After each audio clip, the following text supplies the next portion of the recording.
disappointments, rejections, injustices, physical pains, and illnesses. All these adversities are inherent to the human condition. It doesn't matter who you are, how much money you make, or what material possessions you have. Inevitably, you will face devastating experiences and encounter difficult emotions throughout life. You will inevitably lose loved ones and also face the reality of death.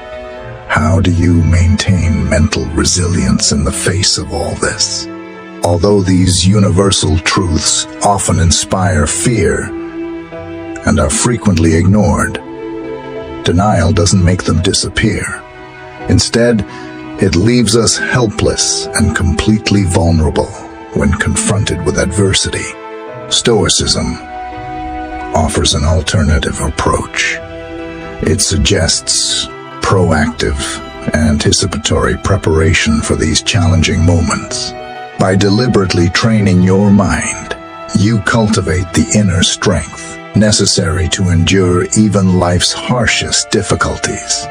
The collection of writings by Seneca, Letters from a Stoic, is particularly known for offering valuable insights and practical advice on how to cultivate mental strength and resilience. Lucius Annaeus Seneca was a prominent Roman philosopher, statesman, and playwright who lived from 4 BC to 65 AD. He is widely regarded as one of the key figures in the philosophy of Stoicism, which teaches individuals to develop mental resilience, enabling them to face life's challenges with calmness and composure. In this video, we present 6 ways to be mentally resilient based on the philosophy of Seneca. These insights can help you develop a mindset and the tools necessary to face life's difficulties with courage and strength. Now, before we delve into this incredible knowledge, don't forget to leave a like, subscribe to the channel if you haven't already, and enable notifications so you don't miss any knowledge. After all, it can change your life. 1. Focus on one task at a time. Seneca said, "To be everywhere is to be nowhere." Seneca's philosophy emphasizes the importance of living in the present moment and the value of full attention. Being everywhere refers to the state of continuously diverting the mind, preventing us from fully engaging and experiencing our current circumstances. This fragmented focus leads to a sense of detachment and inhibits genuine connection with the internet. The world no longer has boundaries, and every day we are sucked into the culture of excessive busyness.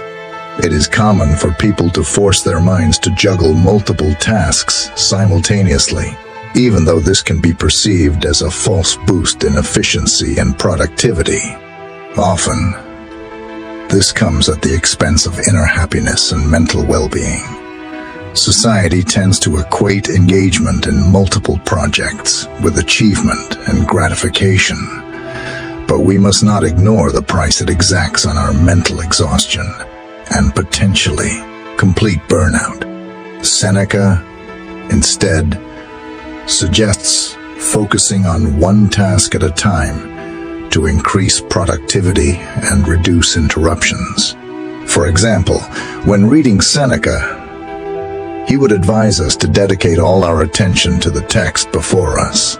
By immersing ourselves in the words on the page and eliminating distractions, we can extract deeper meaning, gain a better understanding, and savor the greatest pleasure, which is the act of reading itself. This focused approach allows us to fully engage with the material, expand our knowledge, and enhance our intellectual capabilities. Similarly, in our daily lives, Seneca would encourage us to concentrate on the task at hand, whether it's work, studying, or a conversation. Engage with the material, broaden your knowledge, and enhance your intellectual abilities. By dedicating your full attention to each task, you can achieve greater quality, productivity, and fulfillment. This intentional focus enables us to avoid the pitfalls of multitasking and scattered attention, allowing for significant progress and excellence in our activities. Seneca placed great importance on time management. He believed that time is a precious resource and that how we use it determines the quality of our existence.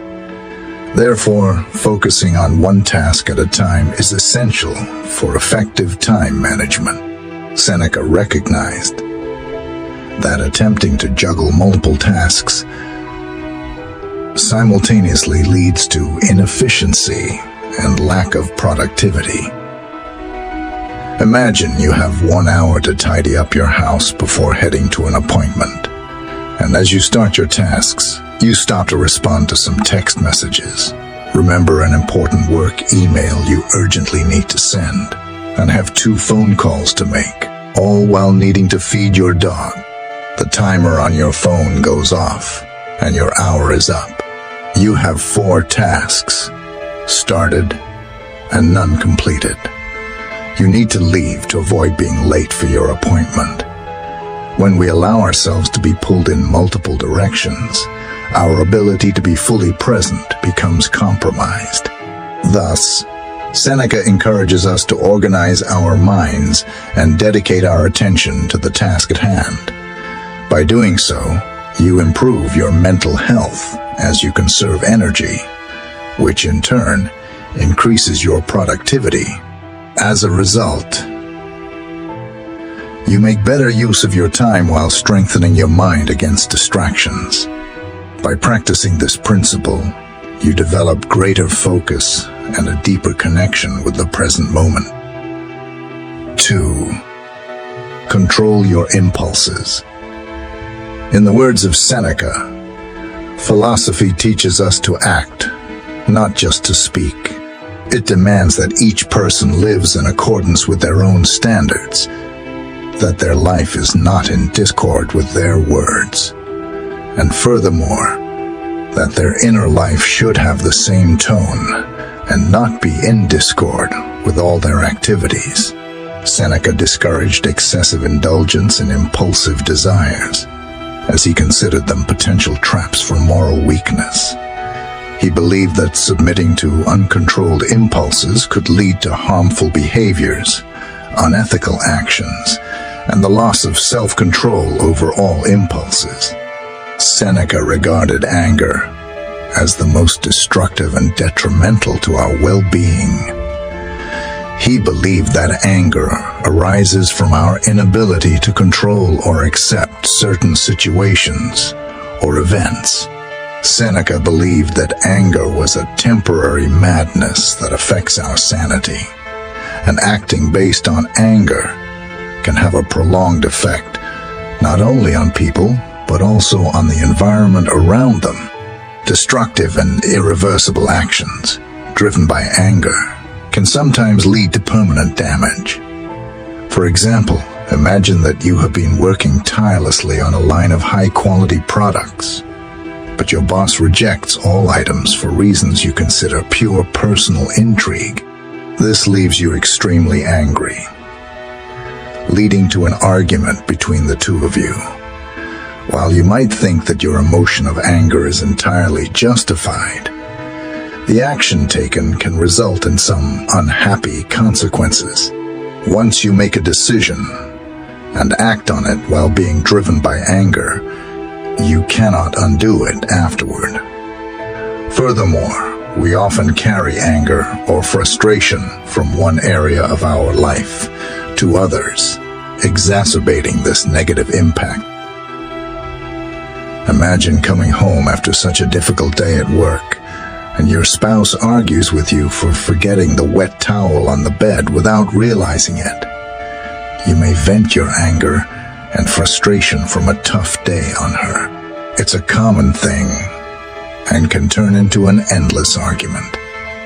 We have the power to change our mindset and choose healthier approaches to managing intense emotions. Seneca, in his book, Letters from a Stoic, emphasizes the transformative effects of learning philosophy. He highlights that philosophy invites us to embrace a simpler way of living in harmony with reason and nature. He provides practical methods for navigating life with a calm and serene state of mind. Seneca teaches that philosophy can help us cultivate self-control and develop introspection. By practicing self-control, we increase our ability to avoid irrational behaviors. Simultaneously, by engaging in introspection, we carefully examine the value of our impulses, allowing us to make conscious choices rather than being driven solely by the impulse of anger. An interesting anecdote involving Seneca and the Emperor Nero illustrates the correlation between philosophy and its beneficial effect on impulse regulation. According to the story, Nero once became furious with a servant who spilled food on him in a fit of anger. Nero ordered the servant to be severely punished. Upon witnessing this outburst, Seneca intervened and seized the opportunity to impart a valuable lesson. He urged Nero to reflect on his actions and consider whether his response was in line with the teachings of philosophy. Seneca reminded Nero of the Stoic principle of self-control and advised him to temper his emotions and exercise moderation in wielding power. This incident clearly indicates Seneca's ability to use real-life situations to teach philosophy, concepts, and guide his student toward a more virtuous path. From this, we understand the profound importance of philosophy in freeing ourselves from the shackles of anger and unrestrained emotions. By embracing Stoicism, we gain the necessary tools to lead a more virtuous and fulfilled life. The challenge is to avoid the trap of reaction and lucidly opt for the clarity of action. If someone approaches us rudely and we respond with kindness, patience, and calmness, it's the action of our understanding towards the other. Perhaps it would be easier, out of habit, to behave reciprocally, returning the rudeness we received. However, the great challenge is to stop reacting, choosing the action that will always yield better results, as it is the result of balance and reflection. The transformation of our behavior will happen gradually and will be the result of discipline and thinking. 3. Be prepared. Quoting Seneca and essays in your mind: exile, torture, war, shipwreck. All the terms of our human fate should be before our eyes. Seneca often discussed the concept that everything in life is borrowed, including our possessions, relationships, and even our physical bodies. Recognizing this truth allows us to reduce our attachment to external things and focus more on the present moment. For example, let's imagine a scenario where you own a beautiful house that holds great significance for you. Meditating on the fact that this house is borrowed and could potentially be lost or destroyed, you can detach from material possessions and find contentment in the present. Instead of constantly striving for more or worrying about the potential loss of what you have, this practice of negative visualization that Seneca emphasized helps cultivate mental strength and resilience. Negative visualization involves deliberately contemplating and imagining the worst-case scenarios, or imagining the loss of something important to us. by engaging in this exercise. Not only do we promote gratitude for our current possessions, but we also mentally and emotionally prepare ourselves for life's adversities. Consider, for example, your car to engage in negative visualization. Take a moment to imagine the possibility of losing or parting with it. Visualize scenarios in which you sold it, it gets stolen, or you must voluntarily donate it. By vividly imagining these situations, allow yourself to experience the associated emotions and reflect on a life without that possession. Moreover, negative visualization can be applied to various aspects of life, including relationships, health, professional success, and so on. For instance, you can contemplate the potential strain in a cherished relationship, the challenges of dealing with a health issue, or the setbacks and failures you may encounter in your career. By dedicating 5 to 10 minutes each morning to reflect on these worst-case scenarios, you can incorporate this practice into your routine. You can also use negative visualization to confront your own mortality. Seneca believed that by imagining our own death, we gain a powerful perspective on the fleeting nature of life. This practice reminds us that our time is limited and encourages us to live with purpose and mindfulness. When we imagine our own mortality, we recognize the brevity and fragility of our existence. It helps us shift our focus from trivial matters and petty concerns, redirecting our attention to what truly matters. By contemplating our mortality, we develop a sense of urgency to pursue our passions, nurture our relationships, and contribute to the world. It encourages us to value experiences over material possessions and fosters gratitude for the present moment. We learn to value people and opportunities in our lives and face challenging external circumstances. We can change our mindset from passivity and self-pity to empowerment and resilience. Seneca's teachings serve as a reminder that our internal responses and attitudes are within our control, and by accepting and valuing every aspect of our destiny, we can discover strength and meaning even when faced with challenges. 6. Spend time in solitude. In our final quote from Seneca for this video, he says, "Withdraw to yourself as much as possible." Seneca emphasizes the importance of spending some time in solitude as a way to strengthen oneself mentally. Seneca believed that by distancing themselves from external distractions and immersing themselves in solitude, individuals can engage in introspection, self-reflection, and personal growth. It is in solitude that we have the opportunity to confront our thoughts, emotions, and inner struggles, promoting self-awareness and clarity. We have a video on the power of silence, where we delve even deeper into the benefits of staying quiet. I'll leave it in the first pinned comment for you to practice solitude. It's possible to regularly set aside dedicated time for yourself.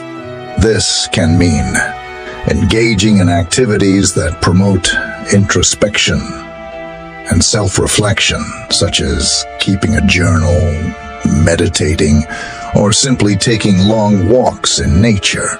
By intentionally disconnecting from the noise and demands of the external world, individuals can create a space for deep thinking, self-discovery, and self-improvement. For example, imagine a busy professional who spends most of their time in a hectic work environment, constantly surrounded by people and juggling various tasks. by consciously setting aside specific periods of solitude, such as evenings. This individual can create a quiet space for self-reflection. During this time, they can reflect on their values, goals, and areas of personal development. They can use this solitude to gain clarity on their priorities, assess their emotions and thoughts, and contemplate their actions and decisions through regular practice. They cultivate mental strength, resilience, and a deeper understanding of themselves. Seneca believed that spending time in solitude allows individuals to recharge their minds, gain valuable insights, and cultivate inner strength. It provides an opportunity for self-examination and personal growth, leading to a more fulfilling life. One valuable activity you can engage in during moments of solitude to strengthen your mindset is continuous learning and expanding your intellectual knowledge or skills. You will never change your life until you change something you do daily. Thanks for watching. Don't forget to like the video and subscribe to the channel if this content was rewarding for your life. I'll leave 2 videos here that you might be interested in watching too. See you soon.